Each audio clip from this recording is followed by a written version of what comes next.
Selamat malam Sobat Bibir Jakarta dimanapun Anda berada. Assalamualaikum warahmatullahi wabarakatuh. Salam sejahtera untuk kita semuanya. Kita jumpa lagi di talk show Bibir Jakarta. Kali ini spesial karena biasanya kita hadir di hari Sabtu malam di acara malam mingguan. Tapi karena ada satu peristiwa yang menarik untuk dicermati dan Bibir Jakarta merasa terundang, tergerak untuk juga membicarakan hal ini. Karena itu kita mengadakan satu acara spesial di malam hari ini membahas tentang kerusuhan di Amerika. Ya, mungkin Anda sendiri juga sudah banyak yang tahu bahwa sekarang di Amerika sedang terjadi kerusuhan besar-besaran yang hampir melanda seluruh negara di sana, bagian negara di sana maksudnya ya, dari mulai New York City, Houston, Los Angeles, Washington DC dan bahkan seluruhnya. Dan itu sudah mengakibatkan juga pemberontakan, penjarahan ya, seperti ada salah satu teman yang kebetulan buka toko di New York, juga tokonya dipecahkan kacanya, kemudian juga dijarah cash registernya, kasihan sekali. Nah, justru itu di malam hari ini kita kebetulan Bibir Jakarta punya seorang koresponden di kota Washington. Ya, sejak kita muncul di tanggal 24 September tahun lalu, Bibir Jakarta memang sudah punya dua koresponden di luar negeri, yaitu satu di Washington DC dan satunya di Paris. Nah, yang di Washington DC inilah yang mau kita dengarkan ceritanya, bagaimana sih cerita atau artinya keadaan di sana ya, sejak peristiwa meninggalnya George Floyd, seorang pemuda kulit hitam Amerika yang berusia 46 tahun yang tewas di tangan seorang polisi. Tapi kalau saya baca, baru browsing lagi di Google, ternyata bukan satu orang ya, jadi ada mereka berempat polisinya ya, berempat polisi, yang satu dengan tumitnya menekan bagian leher George Floyd sehingga pemuda itu tewas, padahal dia sempat terakhir yang cukup viral, dia mengucapkan, "Saya tidak bisa bernafas, I can't breathe.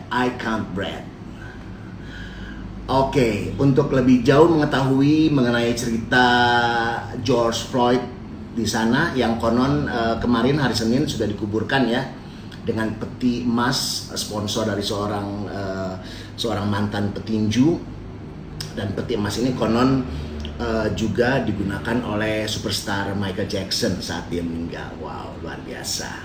Nah, untuk itu kita akan bertemu dengan Bang Allen Pakpahan. Allen Pakpahan ini adalah kontributor Bibir Jakarta yang stay di Washington DC. Dia sahabat lama saya dan dulu juga di Jakarta banyak membantu saya saat saya masih bergerak di dunia event organizers.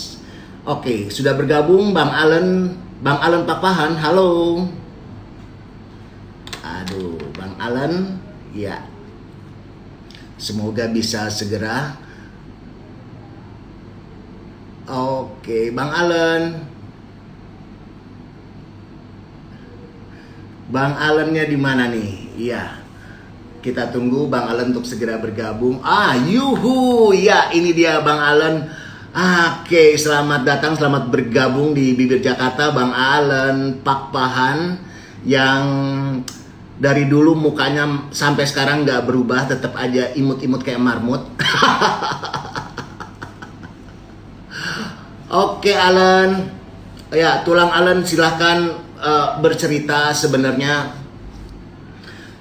yang terjadi di sana tuh seperti apa sih, Len? Artinya apakah memang segawat itu ya, artinya dampaknya, kerusuhannya, kalau ngelihat sih memang di liputan-liputan televisi ya, begitu, waduh, rusuh deh gitu, rusuh banget gitu. Terus banyak yang mengaitkannya juga sekarang dolar juga di kita di Indonesia jadi turun, jadi hampir sekarang masuk ke 14.000 lagi ya. Nah, gimana nih kira-kira kalau menurut Bang Allen gimana? Oke. Saya akan invite kamu ya Bang Allen, Bang Allen, coba dong Allennya di invite-nya gimana nih? Mhm. Iya.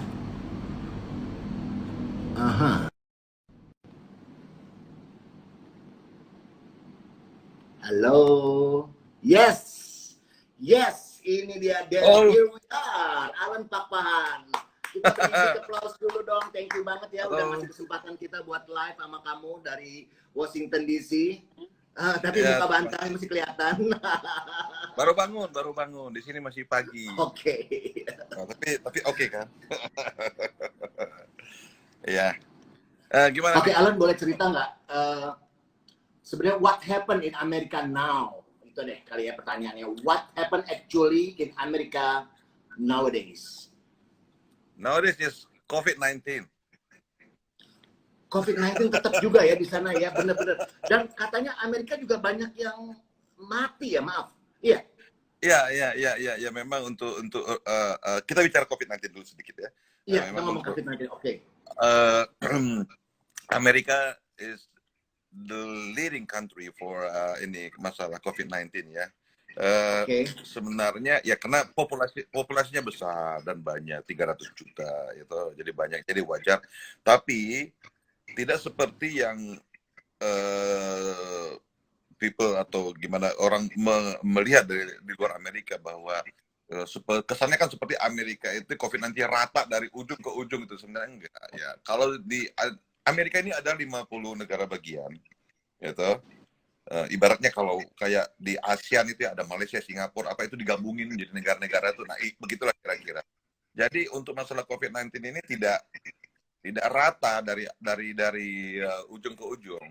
Cuma ada satu state yang sangat luar biasa, itu New York ya, New York State, terutama kotanya New York City.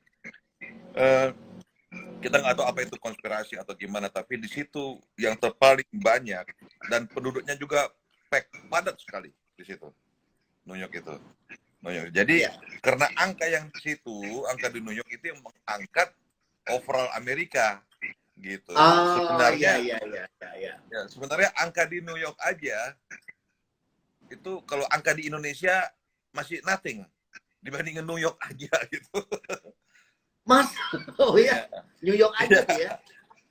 Ya New York aja. Sebenarnya besar kota New York itu ya istilahnya, padahal New York itu ya 5 kali New York itu baru Jakarta. Gitu. Wow. Jakarta itu besar, Jakarta itu besar, New York itu kecil, jadi padat, pack, dan penduduknya yang banyak sekali dan dempet. Kalau lagi peak season itu, bayangin orang jalan itu bisa bahu ketemu bahu gitu. Dan jumlah orang yang jalan di Parkway itu bisa sekitar ya bisa 5 sampai 10 kali mobil yang ada di jalan gitu. It's too pack gitu. That's New York ya. Trafficnya benar-benar padat gitu ya. Wow. Macet. Mobil kalah trafficnya. Orang di situ udah kayak sarang semut, kamu kasih air dia keluar semua begitu. Oh gitu. Tapi ya. Oh, kenapa sih banyak banget orang pengen ke New York, Len? Karena apa, Len? Karena banyak kesempatan kerja atau gimana? Pertama, New York itu memang sudah terkenal dari knowledge dan non-well dari dulu itu kota yang tren ya. Mau dari fashion, music, modeling, terutama yang update mengenai untuk komunitas ya. Jadi terutama juga trading ekonomi Amerika dan ekonomi dunia ada di sana. Oke, ya. Pusat unit nasional di Switzerland, tapi ini operasional untuk ini ada di situ. Jadi seluruh dunia itu tertuju kepada New York, termasuk juga tertuju bagi yang mau menyerang juga ya New York dulu yang diserang. Ya, seperti Menara Kembar dan termasuk juga COVID ini, makanya itu ada isu katanya beberapa penerbangan yang diarahkan ke sana dari Asia katanya gitu ya. Makanya New York dulu yang diserang. Hingga lumpuh ekonomi, ya bisa melumpuhkan ya gitu. Gitu ceritanya mengenai COVID di sini. Jadi overallnya New York mengangkat itu gitu. Gitu. Oke, kalau di Washington sendiri gimana? Istilah COVID-19 sendiri gimana di Washington tempat dirimu tinggal? Jadi gini, technically saya tinggal di Maryland. ya. Tapi Maryland ya. ya Maryland yang di suburbnya ini, suburb itu di lingkungan DC metro area. Jadi di gini, dulu ini hanya ada dua state, ya, Maryland di atas, Virginia di bawah. Dulu ibu kota Amerika ini di Pennsylvania, ya, di Philadelphia. Cuma diselidiki di mana research di mana paling enak, yang nggak terlalu besar snow-nya, nggak besar panasnya, nggak besar ini, dan gampang ke Eropa. Akhirnya dipilih tempatnya persis di garis perbatasan antara Maryland sama Virginia. Jadi udah kayak mangkok gitu, ditaruh di tengah-tengah itu, blok. Nah, this is Washington DC. Nah, kalau untuk mengenai pandemiknya di situ, memang waktu awal-awal termasuk juga yang sangat cepat naik, tapi is okay. So, nah sekarang Maryland sendiri sudah di atas dan turun sedikit dan stay. Terus Virginia dan DC ditambah mereka reopen dan kemarin ada demonstrasi itu dan angkanya naik. Oh gitu. Ya, begitu. Nah, Kira-kira. oke. Oke, sekarang kita masuk ke George Floyd ya. Yep. Ya, oke. Ini sebenarnya menurut kamu sendiri ya, ini emang sebuah momentum aja, kebetulan aja sebenarnya. Sebenarnya kisahnya sebenarnya udah sering terjadi di Amerika, tapi kenapa ini tiba-tiba kok jadi bisa melanda hampir seluruh daerah, bahkan juga sampai keluar Amerika juga orang ikut bersimpati dan menghubungkannya dengan rasisme dan sebagainya. Terus juga ada yang mengaitkannya bahwa ini ada hubungan dengan Pak Presiden juga, Presiden Amerika maksudnya kan. Artinya dia artinya sengaja dibentuk untuk karena banyak yang nggak pengen dia naik lagi atau apa. Seperti apa sih sebenarnya yang terjadi? Mungkin bisa kita lihat dulu sejarahnya ya. Amerika ini dulu memang kita lihat Native American adalah orang Native Indian ya yang di sini. Terus sejarahnya kemudian baru yang pertama kali orang Eropa yang introduce ke sini gitu lewat New York ya. Itu ya sungai itu Patung Liberty itu. Mayoritas memang kulit putih, terutama dari yang paling banyak itu dari Inggris ya, itu sejarahnya. Dan mereka membawa beberapa bangsa kulit hitam untuk ya zaman dulu, zaman perbudakan ya. Jadi ada kelas-kelasnya dulu zaman perbudakan, sehingga sejarah berjalan dan pada saat Martin Luther King akhir perjuangannya dia memperjuangkan hak-hak kulit hitam hingga menjadi sejajar dan equality. Ya, di Amerika siapapun di sini mau kulit hitam, coklat, kuning, macam di sini sudah equality. Kita berbicara rasis, bahkan kita maaf kalau kita bilang sebutan yang N itu bagi mereka itu kita bisa langsung kena fine, denda $500 something. Ya, jadi mereka lebih prefer disebut dengan black gitu. Black aja ya. Awalnya saya juga dulu agak sedikit close yang bahasa itu, tapi lama-lama terbiasa jadi black. Nah, jadi mereka mungkin ada ikatan emosional sejarah bagi mereka bahwa mereka ini masih tetap di kelas sekian gitu ya. Jadi itu kayak sudah dendam ke dalam. Sebenarnya Amerika ini sudah nggak istilah kayak begitu. Cuma ya ada mungkin sejarah pahit yang selalu mereka bawa. Nah ini yang harus ada di reformasi ya, di Amerika ini, bahwa no itu makanya MLF itu BLM itu black bahwa udah nggak ada lagi masalah hitam putih apa segala macam. Cuma ada sebagian generasi dulu yang masih membawa hal kayak gitu, itu pancing, dan kebetulan bukan dari segi itu segi putihnya juga begitu, ada masih merasa superpower, makanya ada white supremacy itu segala macam. Ada beberapa state yang masih di bawah itu yang boleh kita bilang leher merah, ya kadang-kadang mereka itu ya. Nah, kita tidak bisa pungkiri bahwa ada orang-orang yang masih begitu ya, tapi ada ya. Ya, dan di awal juga memang kebanyakan, maaf ya, bukan menyalahkan putih hitam atau apa. Memang majority ya hitam itu banyak melakukan kriminal di sini. Memang jadi agak susah juga gitu. Jadi banyak polisi yang juga kesel, frustasi kalau nggak nanganin orang gini, wah luar biasa. Ingat loh, menangkap orang di Amerika tidak seperti di Indonesia. Kalau kita stop, kadang-kadang masih oke, turun minta begini. Kalau di sini enggak. Di sini ya, makanya polisi itu harus samperin aja, nyamperin dia lihat gitu. Kalau misalnya kamu di stop mobil kamu ya, selama tangan kamu nggak di atas, polisi itu nggak akan keluar. Jadi kalau kamu di stop, tangan dua-dua harus di atas setir. Baru polisinya keluar sambil megang pinggangnya cewek itu dan cek dia pinggang itu. Baru open window gitu, bukan pintu. Baru. Iya. Karena di sini banyak orang nekat. Banyak orang nekat ya? Ya, polisi sama rakyat itu sama aja. Kenapa? Gue bayar pajak mahal, gue bayar lo, gitu. Makanya kalau di sini kalau ditangkap polisi, oke, tiket itu kita nggak usah bayar, ya maju aja ke pengadilan, nggak apa-apa. Kita berargumen sama polisinya di pengadilan, gitu. Jadi fair, equality, gitu ya, hukum. Jadi polisi juga nggak sembarangan nyetop orang di sini. Nah, jadi kasus si Floyd ya itu boleh kita lihat background di masing-masing. Polisi yang menengkuk itu memang itu polisi putih yang sangat brutal. Dia berkali-kali memang menangani yang di luar prosedur. Oke. Oh, dia memang udah pernah juga nih polisi ini ya? Ya, apa? dan Ada case-case ya? Ya, dan Mr. Floyd mendiang juga. Dia kan baru keluar dari penjara berapa tahun gitu ya. Dia baru keluar, kerja segala macam, dan banyak juga kasusnya Sami Mawon gitu. Jadi dia juga termasuk yang ditarget juga gitu. Nah, salah tempat. Sorry aku potong, boleh? Sorry. Ya. Tapi dalam hal ini yang beredar ceritanya adalah dia bayar, tapi katanya dibilang pakai uang palsu itu. Tapi pas dibuktiin ternyata uangnya nggak palsu. Sebenarnya dia nggak bersalah dong. Begini, masalah bersalah nggak bersalahnya itu memang sudah tidak diinvestigate lagi selama yang prosedur polisinya sudah ini. Tapi realnya memang pada saat itu dia memang sudah masuk dalam record list. Begitu di report, ya polisi udah kalau dalam list dia udah nggak peduli lagi gitu kan. Nah, memang ceritanya dia mau beli rokok pakai uang $20.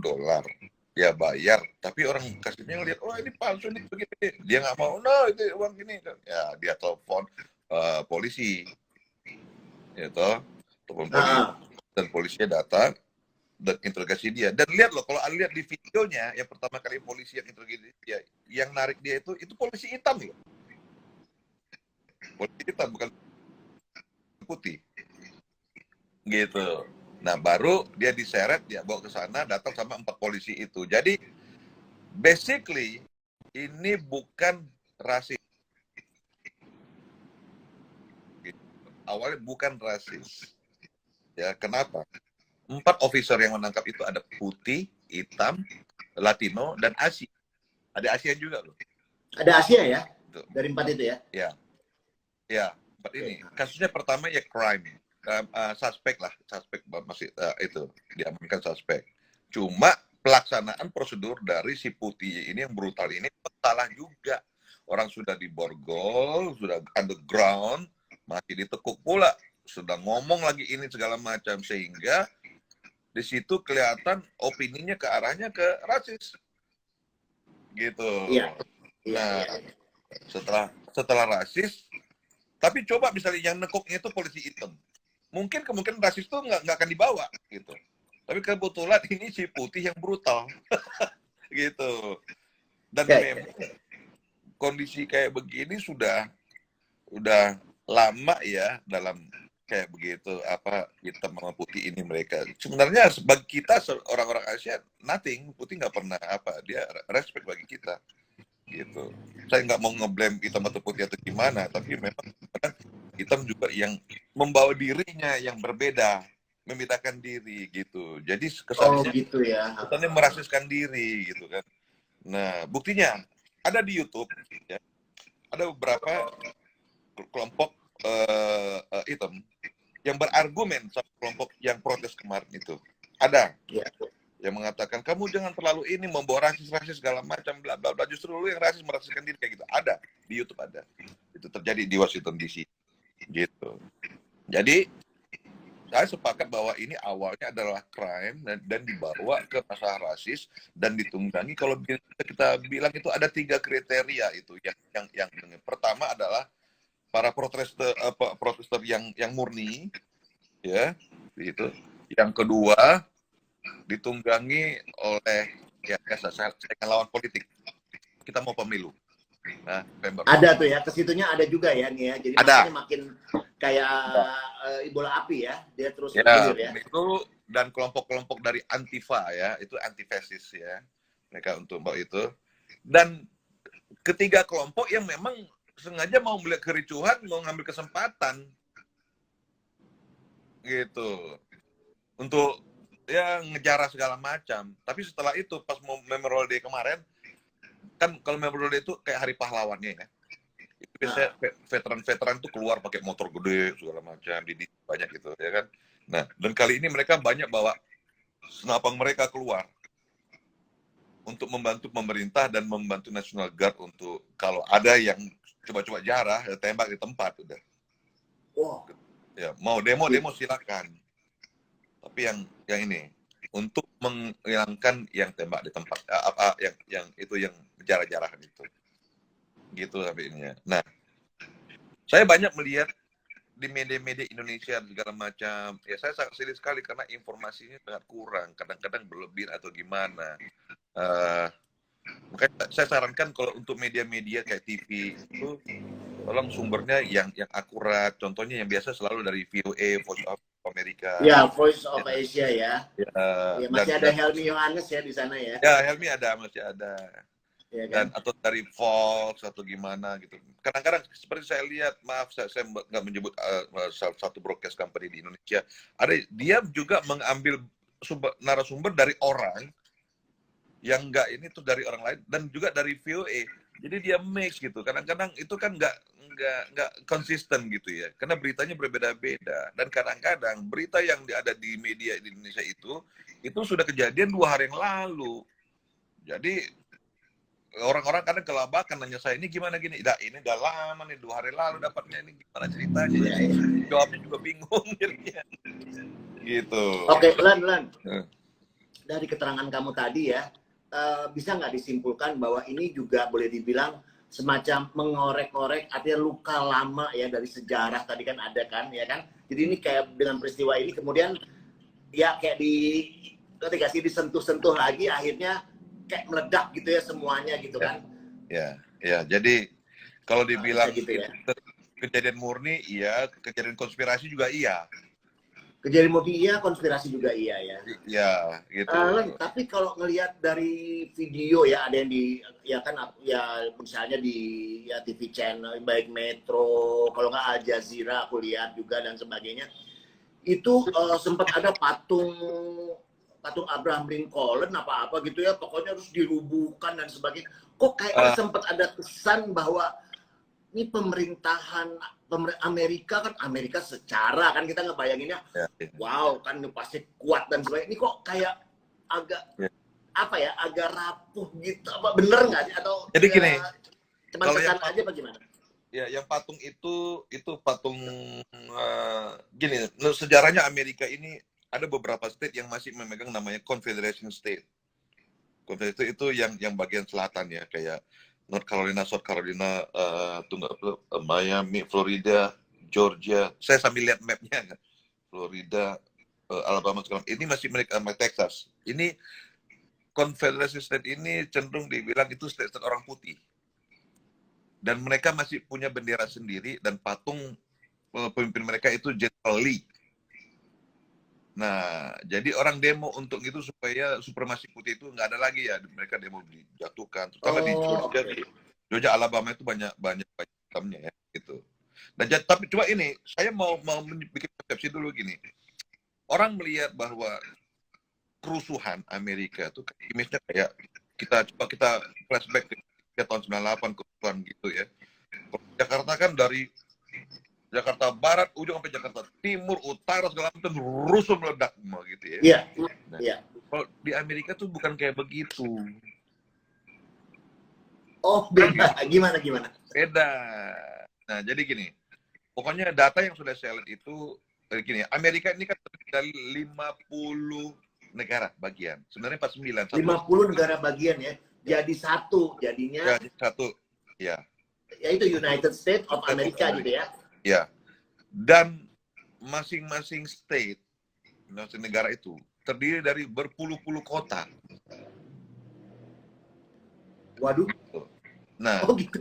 ya, jadi yang ribut itu bukan di state, bukan dari ujung Amerika ke Indonesia. Yang ribut itu adalah hanya di beberapa kota. Jadi kita masih bicara kota ya, bukan state. Masih bicara kota ini. Ya, Ya. beberapa kota. Bahkan ada beberapa state yang nggak ada sama sekali kerusuhannya.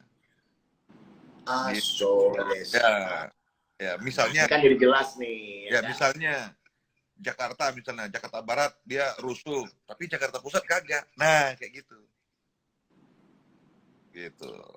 Ya, terutama di kota-kota yang banyak komunitas hitamnya atau imigrannya kayak begitu itu tuh. Contohnya kayak Washington DC udah pasti. Di sini hitamnya banyak sekali. Mayornya hitam kan, Washington DC. Di sini di Washington. Ya, Washington DC ya itu hitam. New York apalagi itu hitam. Georgia apa segala macam, wah itu hitam banyak. Nah, di situ-situ yang nongol. Begitu. Jadi gitu. itu persepsinya harus disamakan dulu begitu. Makanya saya kadang-kadang ngeliat berita di Indonesia udah gemes banget ini. Ngerti nggak sih? Nah, gitu. Buktinya di kota saya aman-aman aja. Oh gitu ya. Iya. Oh, oke. Gitu. Oke, sekarang kalau ini jadi udah cukup jelas nih. Jadi dari sekian itu ya cuman ada ya kan beberapa kota aja, tapi kebetulan mungkin ini ya kota-kota yang dikenal ya sama ya orang Indonesia ya, kayak Houston, New York, ya kan. Kemudian ada Los Angeles juga loh, sempat agak rame juga ya kan. Los Angeles kan itu bagian kota dari state-nya kan California. Di California kan ada Sacramento, ada San Francisco, ada macam-macam. Toronto ada whatever lah, ada Redland, ada LA, ada kan banyak kota di Santa Barbara, Santa Monica gitu kan banyak. Kalau kayak Texas ada Dallas, ada Houston, ada Austin, ada banyak kotanya kan gitu. Tapi ributnya hanya di Houston. Oke. Soalnya gue udah lama banget sih nggak ke Amerika. Makanya ke dong. Ke Golden Gate di mana? Golden Gate ada di San Francisco. San Francisco ya. Oke. Iya. Dan itu di California. Oh ya, California ya. Oke. Oke, thank you. Nah, sekarang kita kita beralih sedikit. Kita udah tahu ya tadi soal kerusuhan tadi, berarti udah bisa di ini juga ya. Kan ini ya setelah dikuburkan ya George Floyd-nya itu benar nggak sih? Dengan peti emas itu sama kayak Michael Jackson. Betul. Ya, luar biasa. Sangat respect ya dengan itu ya, Black Lives Matter. Memang sangat menyedihkan juga ya cara penanganan polisinya itu. Kita juga ya lihat aja yang protes yang demo itu bukan macam semua hitam, putih, coklat, kuning segala macam kan turun gitu. Jadi ini bukan masalah ininya, masalah kemanusiaan. Itu. Oke. Ya. Oke, ini ada pertanyaan Len ya. Itu tolong dijawab ya. Bagaimana kelanjutan si polisi itu? Apakah cuma dipecat dari kesatuannya atau dia diadili nggak? Dan jadi apa tidak diadili? Jadi begini ceritanya. Pertama kali, ini pasti pertanyaan si Glenn nih, ya dia tahu. Glenn. Oh iya benar. Glenn Pugu, oke. Ya Glenn akhirnya nonton juga. Jadi gini ceritanya. Waktu itu tahap terjadi, memang prosedurnya dia hanya ditegur dan begitu aja. Ya, dan orang sudah klimaks sekali. Ini kejadian selalu begitu terjadi banyak hitam yang meninggal dan polisinya ditegur, diskors gitu aja gitu. Nah sekarang mungkin udah saatnya udah kayak bisul mau pecah gitu ya. Jadi akhirnya dituntut demo dan mereka hanya dipecat yang 4 itu. Tapi tidak cukup lagi, di demo terus lagi. Akhirnya yang satu yang ditangkap, si Officer Coffin itu yang nekuk gitu. Tapi nggak cukup juga, demo terus makin melebar. Akhirnya 4-4-nya ditarik. dengan Oh, mereka demo itu juga diarahkan ke ya, empat oh itu ya. iya, untuk supaya itu Mereka memang menuntut keadilan gitu kan iya ya. betul. Karena sebenarnya kelihatannya I get the point. keadilannya hanya kayak kasus ini sebenarnya untuk keadilan supaya ia menjadi apa namanya untuk apa namanya supaya tidak terjadi lagi hal-hal gini, polisi sedikit dan jadi skor gitu ya. Akhirnya keempat-empat ini udah dimasukin dan dituntut di third degree murder, itu tuntutan pembunuhan tingkat 3. Tapi itu masih kurang lagi, di demo lagi, akhirnya jaksa lokal tempat menaikkan tuntutannya menjadi second degree gitu. Oke. Yang satu yang pertama itu second degree, itu bisa dituntut 25 tahun atau seumur hidup gitu. Yang 3 lagi ini hanya sekedar penambahan karena dia tidak langsung melakukan, tapi ada yang mengamani. Yang kedua ada tuh yang ikut memegang tangan yang di bawah. Nah, yang dua lagi yang Asia itu yang jaga-jaga begitu ya. Itu mungkin ya penambahan second degree aja, mungkin nggak terlalu berat hukumannya gitu. Itu ceritanya. Dan itu sudah dilakukan gitu. Nah, sekarang kenapa masih ada demo kemarin itu? Tuntutan Masih ada masyarakat ya? masih ada tuntutannya masyarakat untuk mereview lagi ke undang-undang mengenai kepolisian di Amerika. Undang-undang mengenai Ya, kepolisian. kepolisian termasuk standar prosedurnya kalau tindakan sesuatu. Dan itu sudah dilakukan dulu cuma nggak dijalanin. Nah sekarang ini mau dituntut lagi. Termasuk defund. Defund itu mengurangi budget untuk kepolisian. Oh ya. Ya, besar sekali budgetnya memang. Gitu. Dan bicara prosedur, ini beda. Kalau di Indonesia kan mau nangkap orang, mau nembak itu peringatan dulu katakan, 3 kali tek baru tembak gitu ya. Ya. Kalau di sini enggak, kalau dilihat suspek sudah ada gerakan mau menyerang langsung tembak. Gitu. Jadi kadang-kadang alasan itu, oh dia mau nyerang saya tembak. Nah, itu memang kadang-kadang nggak masuk akal. Gitu. Kenapa dibikin begitu dulu? Karena orang sini kadang-kadang suka nekat. Polisi mau baik-baik, atau dia nembak polisi. Banyak juga sih polisi yang modar. Gitu. Oke, ada pertanyaan lagi Lan. Rupanya banyak nih yang pengen nanya sama Lai Alan. Lai tanya ya, kalau saya dengar polisinya sudah dipecat dan ditahan dengan tambahan 25 kasus ya, kira-kira untuk kasus seperti ini apakah Amerika menjatuhkan hukuman yang berat atau gimana ya? Secara dia seorang polisi. Thanks. Ya itu. Makanya kemarin itu jaksa setempat sudah menaikkan dari third degree murder menjadi second degree, jadi pembunuhan tingkat 2. Pembunuhan tingkat 2 itu at least 25 tahun dan seumur hidup.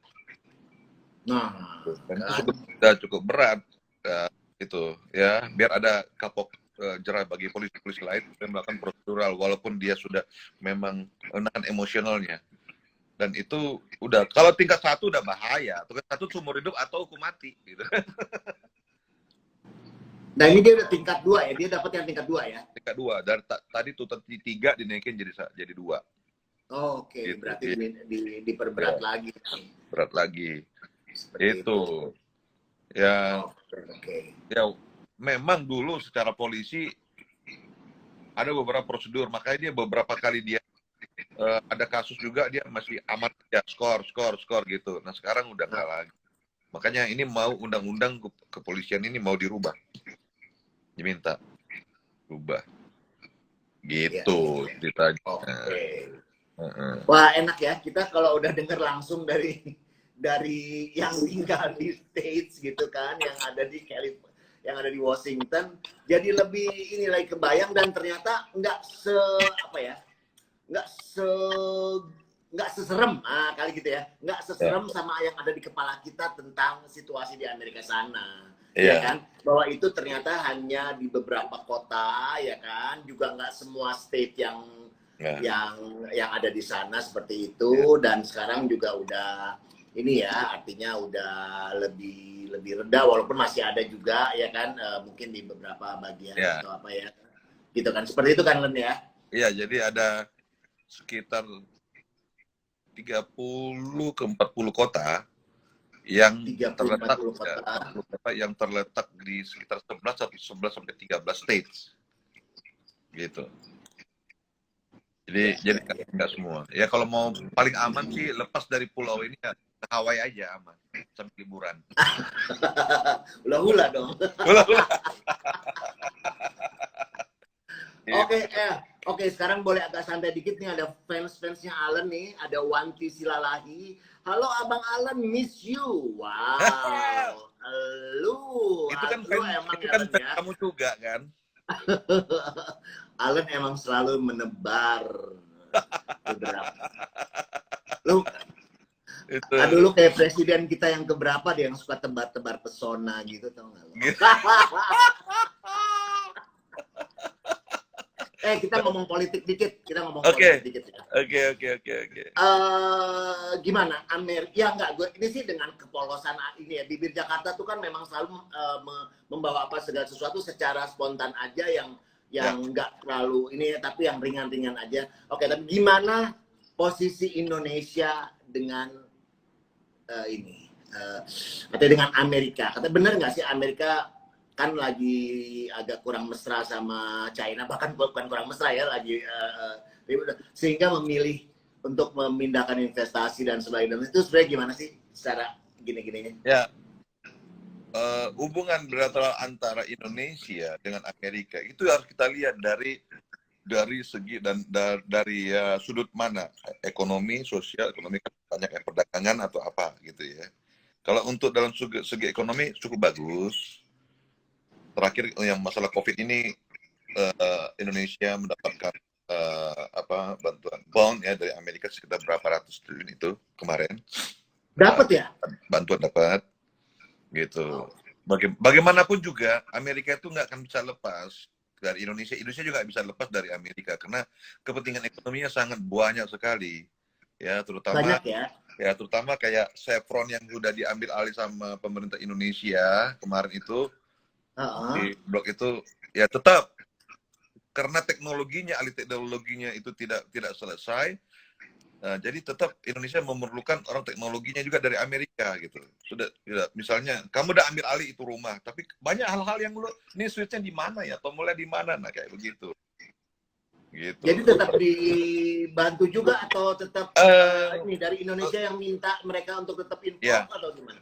Dari Indonesia minta ke mereka, tapi nggak tahu jawabannya sudah ada gimana. Kemarin tuh saya dengar gitu ya, minta Chevron supaya untuk membantu mengalih teknologi itu satu. Dan terutama kita juga investasi besar di Papua kayak Freeport ya. Dan itu jujur aja, selama Orde Baru itu hanya ditutupin. Kita kayaknya kesannya Freeport itu nggak ada apa-apa gitu ya. Ini adalah tambang emas terbesar di dunia loh. Ya. Terbesar. Jarang diekspos juga ya tentang keberadaan tambang itu, bagaimana operasionalnya, berapa hasilnya. Zaman Orde Baru ya, benar nggak? Ya, itu dia. Banyak hal-hal kayak boksit atau apapun itu kayak uranium segala macam di luar emas yang diambil dan itu luar biasa sekali. Makanya Amerika itu sangat megang itu Papua. Gitu. Sumbernya banyak sekali. Dengan isu mungkin emas terbesar di Afrika lah, Venezuela, no, Indonesia. Jadi kita patut bangga loh, itu Pak Jokowi itu sangat luar biasa. Dia biasa melihat ke sana itu, waduh Indonesia ini kayaknya, waduh. Jadi pantesan zamannya perusahaan itu zaman Orde Baru masih jalan, banyak yang pada Tajirudin Group ya. Setiap ketua lembaga mau MPR, DPR segala macam dapat saham di sana tuh di Freeport. Buset. Makanya ada istilah waktu kemarin begitu Jokowi pemerintah segala macam, ini ketua-ketua lembaganya kan berganti-ganti semuanya. Makanya ada oknum yang bilang papa minta saham. Karena bagi Jokowi no, tidak ada saham-sahaman begitu. Wow, bravo Jokowi. Ya. Gitu. Jadi ada pertanyaan lagi, sorry nih. Saya lihat di TV dan media banyak sekali meme ya tentang Donald Trump. Ya, bagaimana keadaan yang sebenarnya mengenai Donald Trump, presiden pilihan mereka itu? Oke. Jadi kita sekarang ke Trump nih. Soalnya gue lihat ada video kemarin ada beberapa orang atau di depan gedung apa gitu. Ini loh pada buka celana. Gue lihat pada ada buka Ya, asli. celana itu Gue lihat di eh, Al Jazeera TV ya, atau di CNN atau gitu. Iya benar kan? ya karena begini, kadang-kadang gini, Kenapa sih? ya di media TV atau di meme atau di medsos WhatsApp atau apa, kita mendapat kadang-kadang itu kan ada yang real, ada yang editan, gitu. Ya, Ada yang hanya sesingkat-singkatnya sehingga kadang-kadang video di-cut singkat itu merubah opini loh. Langsung gimana gitu kan. Nah, dan juga ada video yang sudah tahun kapan gitu. Kita lihat yang video yang di depan Trump Building itu yang orang buka celana kasih pantat itu kita lihat ah, itu semua kan lagi pakai jaket. Kalau jaket itu berarti winter. Sekarang yes. musim panas. Jadi itu video lama, nggak tahu kapan gitu. Nah, kita harus smart loh. Dalam arti apa? Kita memakai smartphone. Pemakai smartphone juga harus smart dong. Ya Ya, toh? benar. Nah, lihat kita lihat ini segala Iya dong, macam tentang smartphone harus ya. smart juga. Ya, jadi di luar itu basicnya ya supaya kita bisa nangkap info itu lebih jelas dan akurat dan valid ya. Nah, cuma untuk membahas yang masalah ini mengenai Trump begitu. Jujur aja saya lebih cenderung ke Demokrat. Saya tidak pendukung Trump, tapi kita harus bisa fair ya. Itu melihatnya objektif. Dalam arti gini, kalau Anda atau saya menjadi presiden suatu negara, pasti apa yang pertama yang Anda lakukan itu membela rakyat kan? Bela rakyatnya. Begitulah yang dilakukan Trump ya. American first. Sebenarnya ya gue membela negara gue dulu dong. Gitu. Orang bilang rasis segala macam. Sebenarnya nggak rasis. Caranya pertama awalnya orang bilang rasis lagi di mana? Oh ya dia imigran dia tekan. Enggak juga. Kita orang Indonesia sini orang-orang imigran nggak ada ditekan-tekan. Jadi yang salah itu adalah orang menangkapnya itu apa? Bahwa dia menekan semua orang-orang imigran terutama yang gelap. Ya teman saya banyak yang gelap nggak apa-apa. Gitu. Dalam arti begini, yang dimaksud Trump itu adalah yang undocumented. Undocumented itu yang tidak punya dokumen waktu masuk ke Amerika. Gitu. Misalnya begini, orang ke Amerika dia dapat visa Amerika masuk overstay ya lebih dari dia tinggal di Amerika dan akhirnya dia jadi gelap gitu. Itu nggak apa-apa. Tapi yang masuk yang tanpa dokumen itu misalnya masuk lubang tikus tuh di perbatasan Meksiko, lompat pagar atau gimana, bayar orang border. Nah, itu nggak dokumen. Makanya lihat, si Trump dia membahas masalah illegal ini.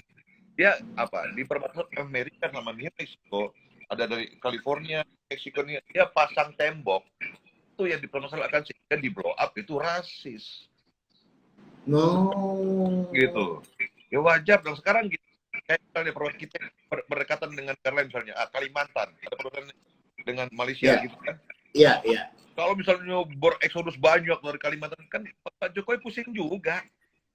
Banyak masuk dari Kalimantan makanya itu dia gitu. Tapi kalau you masuk lewat bandara Cengkareng ada bukti paspor visa segala macam ya itu dokumen Ya, benar. gitu. Nah, itu permasalahan. Dan satu hal lagi memang si paman rambut pirang ini memang agak frontal, kadang-kadang ngomongnya juga nyablak kan.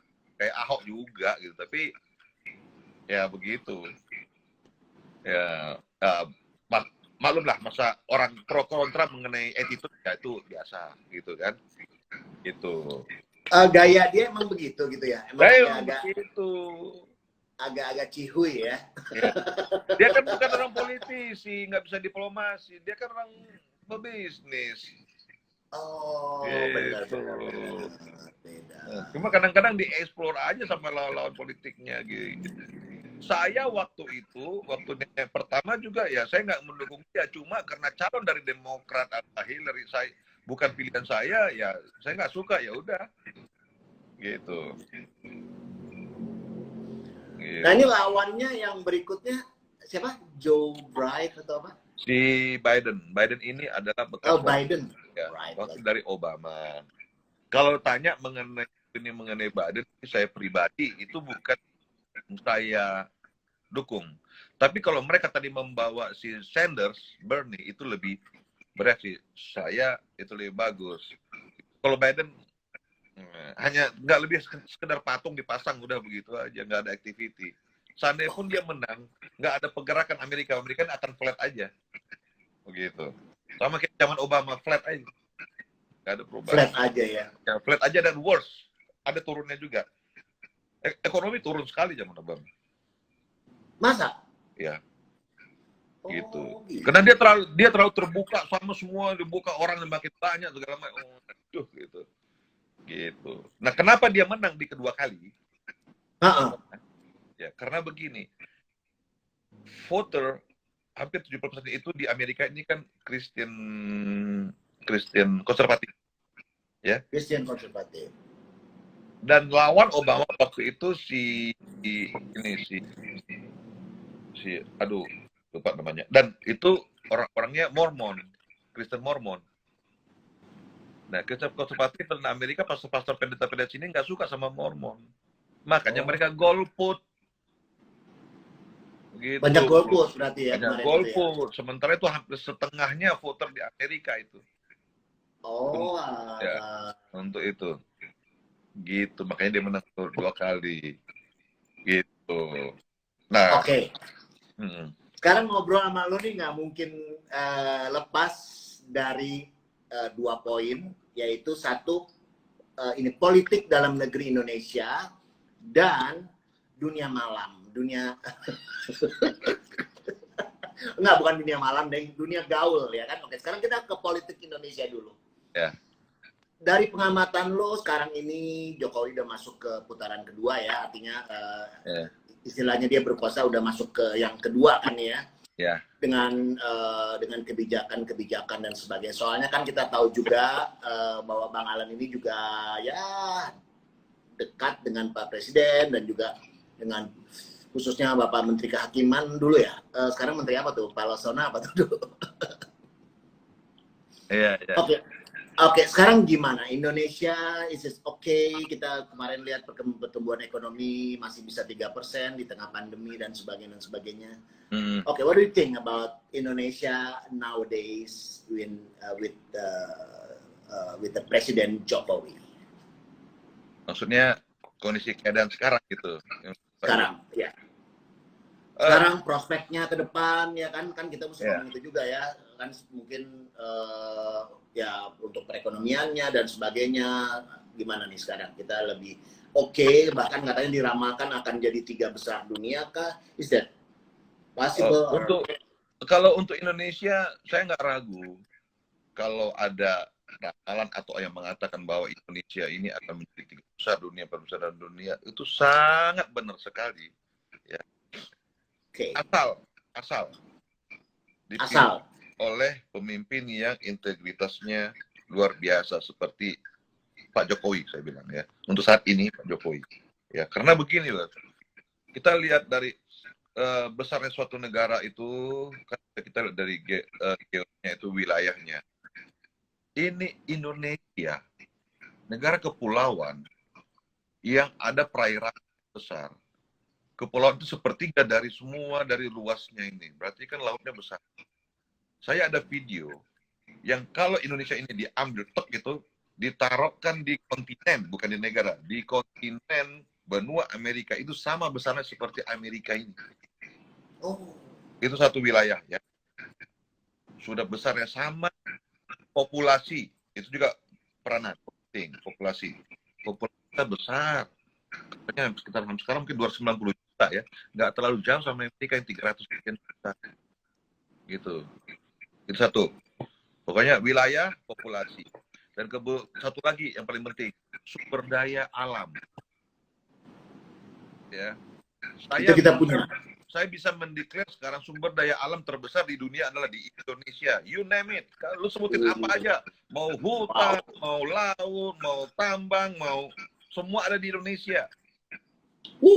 Ya, kamu ke Arab Saudi, dia punya minyak besar, tapi dia nggak punya hutan.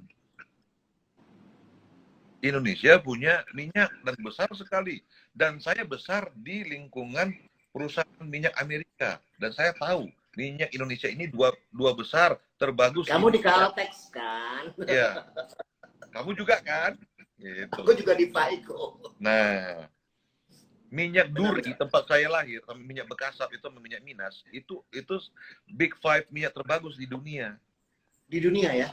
Yap, gitu. Makanya orang kadang-kadang nggak sadar dulu Indonesia ini besar kena minyak. Cuma zaman Orde Baru dibilang, kita jangan mengandalkan migas, kita harus mengekspor non-migas gitu supaya Indonesia ini tidak manja. Tapi kita lihat indikatornya, berapa kali Pak Indonesia menjadi ketua OPEC dulu. Iya, betul. Nah, itu kan aneh. Katanya negara yang tidak punya minyak tapi bisa jadi ketua OPEC berkali-kali berlanjut-lanjut itu. Nah, itu Pak siapa? Pak Subroto ya apa? Ketua OPEC dulu. Kayaknya Subroto deh. Ya, itu. Nah, sekarang kan kita berlogik di situ. Jadi Indonesia adalah terbesar, lihat wilayah, terus populasi dan sumber daya alam luar biasa. Sekarang bagaimana kita mengambil teknologi dari negara maju. Makanya saya sangat sedih sekali, sedih banget kalau ada di rakyat kita yang masih, wah itu negara kafir ini apa segala macam. Hello, saya bilang, kamu mau maju? Kalau mau maju kita lihat negara maju. Oh, China punya teknologi kita ambil. Amerika punya teknologi ambil, Eropa punya teknologi ambil, Arab punya teknologi ambil. Gitu. Jadi Oke. Indonesia negara besar sekali. Benar. Ya. Gitu. Itu ya. Jadi oke. Jadi tadi aku garis bawahin dia dipimpin sama seseorang yang mempunyai integritas yang tinggi. Dan memang benar-benar ya boleh dibilang cinta Indonesia secara benar ya kan, memang mau memberikan kemampuannya dan artinya pengabdiannya bagi tanah air ya kan. Ya, sayang aja kita nggak ada undang-undang buat 3 kali, 4 kali, 5 kali, hanya 2 kali. Nah, mulai kan. Iya, benar. Gitu. Iya ya sebenarnya. Ya. Tapi ini juga Indonesia zaman era Jokowi ini, kalau kita bangun ya ini masih fondasi, belum ke tiang panjang. Makanya kita setelah Jokowi ini kita lagi pengen menciptakan seseorang yang paling tidak yang nggak ada yang bisa sama ya, paling tidak mendekati seperti Pak Jokowi gitu, untuk melanjutkan membacang tiang pancangnya. Ingat loh, fondasi ini kalau nggak dibenci bisa bocor lagi. Iya betul. Gitu. Nah, dalam hal ini Bara JP gimana nih? Artinya Bara JP juga artinya masih jalan kan? Terus masih di ini kepengurusannya, dan masih. Waktu saya ke Jakarta kemarin kan kita ikut kongres penggantian pengurus. Sekarang ketuanya adalah Bang Victor itu Sirait. Ya, dia jadi ketuanya. Dan kita masih kemarin juga kita waktu COVID juga memberikan sumbangan berapa sumbangan apa segala macam. Dan kebetulan di Bara JP akan ulang tahun nih tanggal 15 ini ulang tahun. 15 Juni. Ya, 15 Juni. Gitu, dan ada kegiatan dan aktif, dan kita juga baru masuk kantor yang lebih baru dekat darat kantor pusat yang sekarang, tapi lebih baru, lebih bagus, majulah pokoknya. Waduh, sukses ya Bara JP ya. Ya, walaupun tidak ada pemimpinan yang jadi menteri atau wamen gitu. Tapi yang jadi komisaris banyak. Nah, aduh. Oke, sekarang sebagai penutup ya kan. Oke, gimana ini kehidupan lo di Amerika sendiri sekarang gimana? Artinya sibuk apa ya kan? Terus gimana kabar si kecil ya kan? Si Austin udah umur. Semua oke, cuma memang agak terkurung sih sekarang. Oh, ini karena ini COVID ini juga ya. Jadi lu juga pakai ini masker gitu kalau keluar? Oh iya. Kalau nggak pakai masker kena denda $500, bos. Waduh. Kita dikurung di dalam, ya tapi kita nggak bisa membandingkan Indonesia sama Amerika ya, itu kita harus apple to apple. Kalau di sini memang kita disuruh di rumah dibayar gitu, di rumah aja jadinya. Gitu. Makanya nggak terlalu pusing ya, soalnya kalau di Indonesia banyak yang pusing nih, banyak yang udah ya kan, kita baru masuk new normal, udah pada pengen buru-buru aja kembali ke kegiatan yang sedia. Pemerintah Indonesia memang Pak Jokowi sangat berat ya. Dia nggak ada pilihan. Pilihan yang harus dihadapi ada dua pilihan, yaitu heal the people atau heal the economy gitu. Ya, dia sudah coba untuk menyembuhkan orang, tapi mental orangnya begitu-begitu kan, ya lama-lama ya, bantuan ekonominya kan drop. Mau nggak mau dia sekarang pilih heal ekonomi, makanya dia buka lagi. Nah, suatu saat nanti kalau agak naik ya tutup lagi. Jadi sekarang sistemnya udah buka tutup aja gitu. Jadi apakah negara kita mau buka tutup gitu? Enggak juga, gerah kan.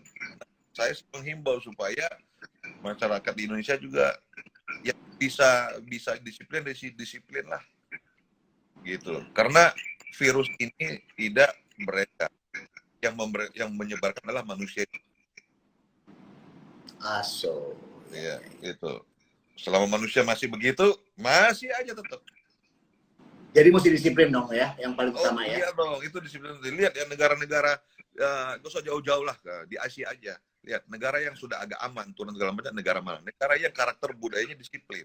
Jepang, Korea, Singapura yang disiplin aja kemarin melonjak lagi gara-gara ada kelompok itu kan, pekerja luar itu kan. Iya. Gitu. Nah, bagaimana kita? Waduh, itu. Ini yang susah memang. Penduduknya banyak misalnya. Ya, mesti latihan. Kita jarang latihan disiplin. Jadi boleh dibilang agak lama. Gitu.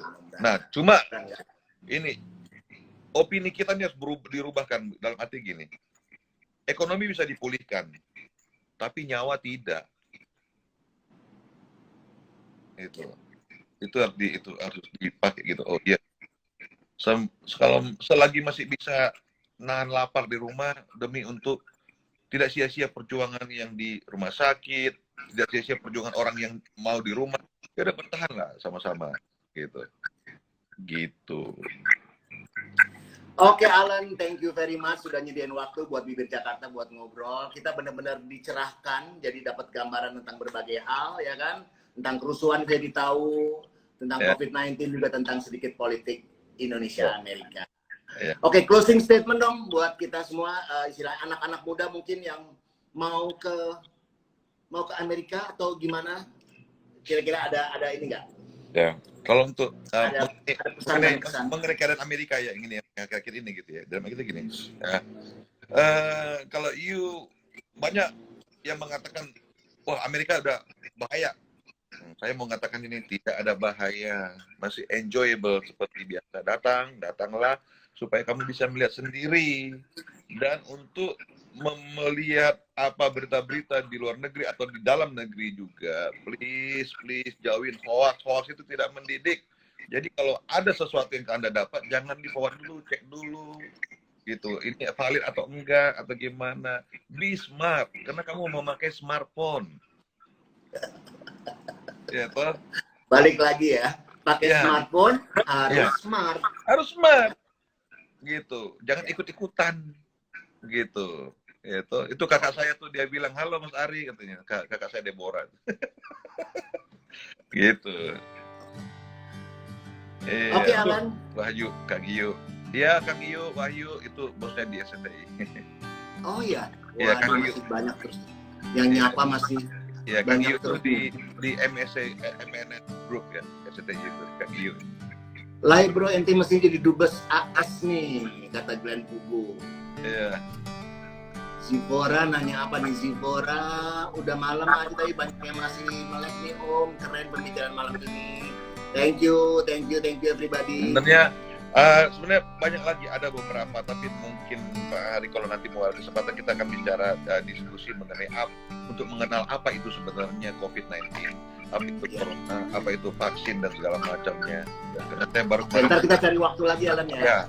Ya, karena saya kemarin baru dapat informasi sama ahli virusologi dari Pentagon sini menginformasikan bagaimana itu vaksin, bagaimana caranya dan kenapa masih lama dan kenapa nih virus ini begini, di sana lain, di sini lain. Nah, itu semua ada nanti ada episode berikutnya. Episode berikutnya benar banget. Thank you, terima kasih sekali lagi. Thank you very much Alan Pakpahan.